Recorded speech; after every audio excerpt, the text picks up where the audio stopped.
ডলির রান্নাঘরে আপনাদের স্বাগত জানাই। আজকে আমরা বানাবো পায়েস, সামুয়ের পায়েস, এবং তার জন্য নিয়ে নিয়েছি ঘি, দেশি ঘি, আমাদের মানে গরুর দুধের ঘি, এবং সামুই নিয়ে নিয়েছি কিছু। সামুইটা দিয়ে দেবো এখানে, এবং সামুই দেওয়ার পরে এটাকে অল্প নাড়াচাড়া করে নেবো। বন্ধুরা, তোমরা কিন্তু লাইক, কমেন্ট, শেয়ার কিছু করছো না, আর এটার এত কম সাবস্ক্রাইবার, তোমরা একটু সাবস্ক্রাইব বাড়াও যাতে করে আমরা আরও ভিডিও দিতে উৎসাহিত হয়। তো তোমরা না বাড়ালে কি করে হবে, একটু বাড়াও প্লিজ। আর সামুইটাকে কড়া কড়া করে ভেজে নেওয়ার পর এতে দিয়ে দেবো আমরা দুধ মেশানোর পর এটাকে ভালো করে নাড়িয়ে চাড়িয়ে নেবো।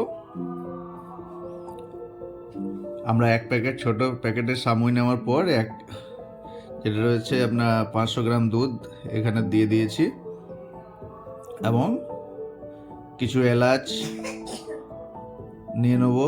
এলাচগুলো ফাটিয়ে দিয়ে দেবো, সাথে সাথে একটা তেজপাতা দিয়ে নাড়িয়ে চাড়িয়ে নেবো। তোমরাও বাড়িতে খুব সুন্দরভাবে বানাতে পারবে। কিছু নারকেল কুচি আছে, নারকেল কুচিগুলোকে একদম কুচি করে সেগুলোকে দিয়ে দেবো। আর কিছু গোটা নারকেল কুচি আছে, সেইগুলোও পরে দিয়ে দেবো। ভালো করে নাড়াচাড়া করে নেওয়ার পর কিছুক্ষণের জন্য রেখে দেবো, এবং এটা ধরে না যায় সেই জন্য সবসময় নাড়তে হবে। কিছু কাজু বাদাম এখানে দিয়ে দিলাম। কাজু বাদামগুলো এই পর্যায়ে, বা কিশমিশও দিতে হবে অল্প, কিশমিশ এবং কাজু বাদাম একসাথে দিয়ে ভালোভাবে সেটাকে নাড়িয়ে নিয়ে আবারও ফুটতে দিতে হবে 5 মিনিট 5 জন্য। তোমরাও বাড়িতে বানাবে, বাচ্চারা খেয়ে খুব আনন্দ পাবে। চিনি দিয়ে দেবো এই পর্যায়ে 100 গ্রাম মতো, কারণ আমরা বেশি মিষ্টি খাই না, সেই জন্য কম দিয়েছি। তোমরা চাইলে আরও বেশি দিতে পারো, তাতে আরও বেশি মিষ্টি হবে এটা, বাট আমরা কম মিষ্টির ওপরে করছি, ঠিক আছে?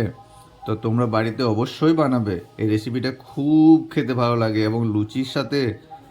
আমার মেয়ে টেস্ট করছে, হয়ে গেছে এটা, তো আমার মেয়ে টেস্ট করবে, এবার টেস্ট করে ও জানাবে কেমন লাগছে। দেখো তোমরা।